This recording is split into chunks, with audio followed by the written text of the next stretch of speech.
Magandang araw mga kaibigan. Bigyan natin ng opinion, reaction ngayon itong post ni Ang Balita ngayon, 1 hour ago.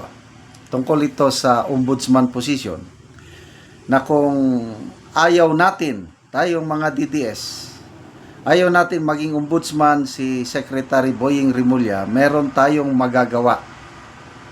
Paano? Ito, sa pamamagitan ng isang official survey ng Judicial and Bar Council.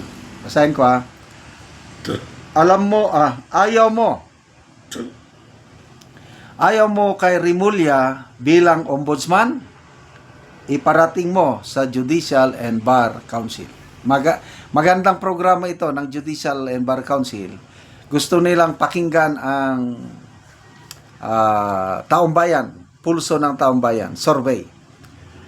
Nagbukas ang Judicial and Bar Council ng survey para marinig ang saloobin ng publiko tungkol sa 17 kandidato para sa posisyon ng ombudsman kapalit ni Samuel Martires na nagretiro noong Hulyo 27. Kabilang sa listahan ang pangalan ni Justice Secretary Jesus Crispin Rimulya na dati nang iniulat na tinanggal umano sa shortlist dahil sa kasong may kinalaman sa pang-aresto kay dating Pangulong Rodrigo Duterte, bagamat nanatili pa rin ang kanyang pangalan sa opisyal na listahan ng mga aplikante.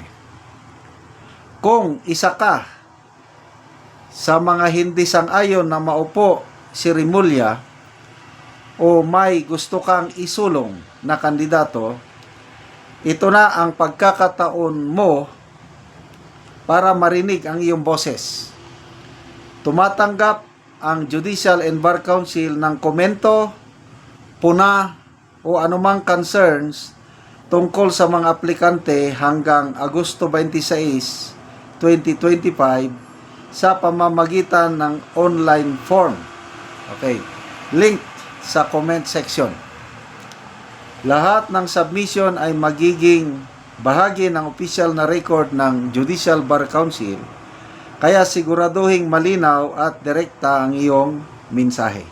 Okay. So, yan po. Yung link na sinasabi, subukan kong ilagay sa description box ng video na ito. Ako, gusto kong bumoto, kaya lang hindi ko alam paano bumoto. Sinubukan ko ng pindutin kanina, walang lumalabas. Kaya nagbasa ko sa mga comments. Ano daw, pag napindot mo na lumabas, isulat mo lang yung pangalan ng gusto mong ombudsman out of the 17 applicants and magbigay ka ng rason. So, yung iba nagsuggest, isinulat daw nila Jesus Crispin Rimulya, kailang puros negative ang sinasabi doon.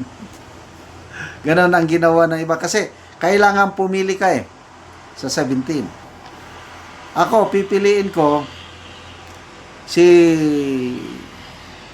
Supreme Court Associate Justice Samuel Gerlan. Yan ang pili ko. I don't know kung paano ko maiparating ang mga negative comments ko kay DOJ Secretary Boying Rimulya.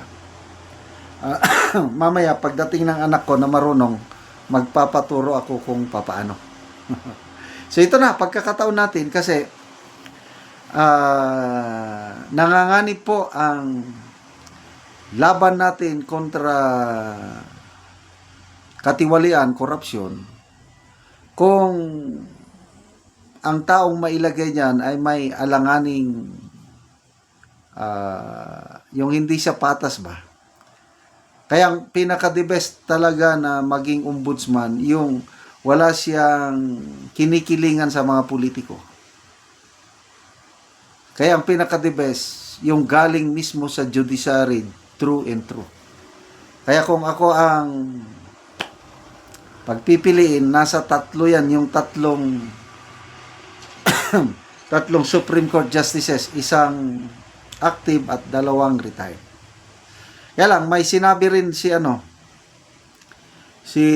Mr. Rigoberto Tiglao ang nakikita niyang mapipili o susunod na ombudsman, si Deputy Executive Secretary for Legal Affairs, si Attorney Annalisa Lugan, dahil malapit daw ito kay First Lady Lisa Araneta Marcos. Ito daw si Attorney Lugan ang pinakaunang na-recruit ni First Lady Lisa na sumama sa law firm niya noong pang 1980s.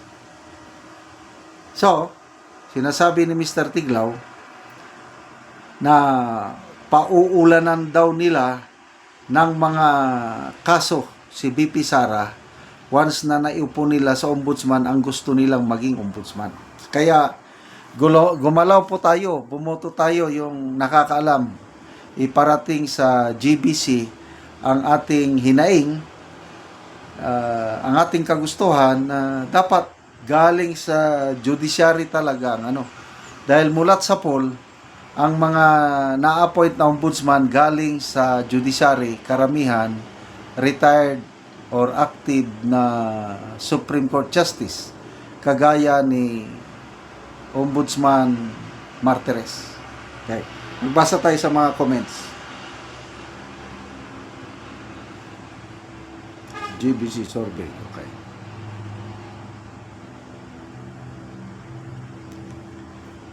Bebot de la Peña, no to Rimulya. Joel Binilayo, no to Rimulya. Elizabeth Aranzo, huwag yan, hindi mapapagkatiwalaan, maawa po kayo sa bayan. Dars Acolen Taba, walang puwang sa public official ang mga taong may kasong administratibo.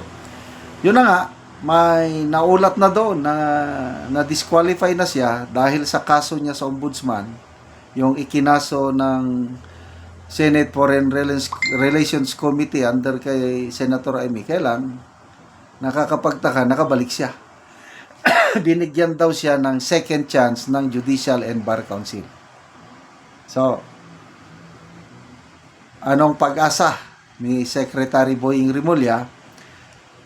Ito, palagi kong sinasabi, ang opinion ko lang ito, kung walang outside pressure, kung payagan lang nila ang Judicial and Bar Council na magtrabaho on their own, hindi mapapasama sa shortlist si Secretary Boying. But, may posibilidad pa rin na mapasama siya, at once na naisama siya sa shortlist papunta sa Pangulo, sigurado magiging ombudsman siya. Okay, salamat mga kaibigan sa inyong pagsubaybay sa ating channel. Nakakatulong kayo ng malaki sa Tribong Talandig ng Bukidnon dahil ang sweldo natin sa channel na ito, pantulong natin sa tribo. Namimigay tayo ngayon ng livelihood assistance, nagpapatanim ng saging lakatan at Arabica coffee. Panoorin niyo ang video na ito.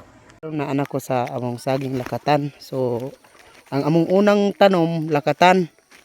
So 240 tanan ang among tanom nga lakatan.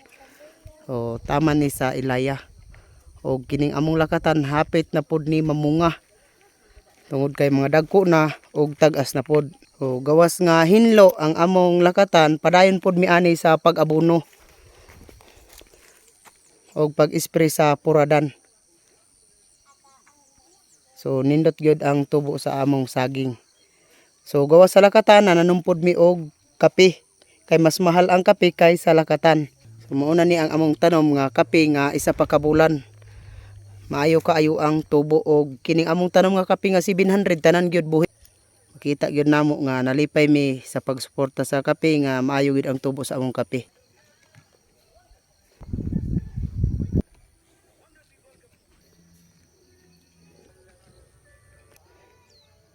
So isa pa ka bulan ingon ani na gyud ang itsura sa among kape. Og amo na pod ning giabunuhan ang among kape. Og karon mo pod ni giluwagon sa among gitamnan sa kape namo nga 700 kapunuan. So luwag gyud kaayo. Gawa sa lakatan naapod among kape kay nagtuo mi ani nga makahuas mi ani sa kalisod sa dihang panalanginan mi sa Ginoo nga makaharvest mi niining among mga tanom. So salamat gyud kaayo sa nagatanaw sa video ug labi na sa Ginoo nga mo'y naghatag sa amoa og panalangin nga kami makatanom. So salamat kaayo and hinaot mi nga magpadayon ang inyong pagsuporta sa amoa aron mahawas mi sa among mga kalisod. So salamat and God bless.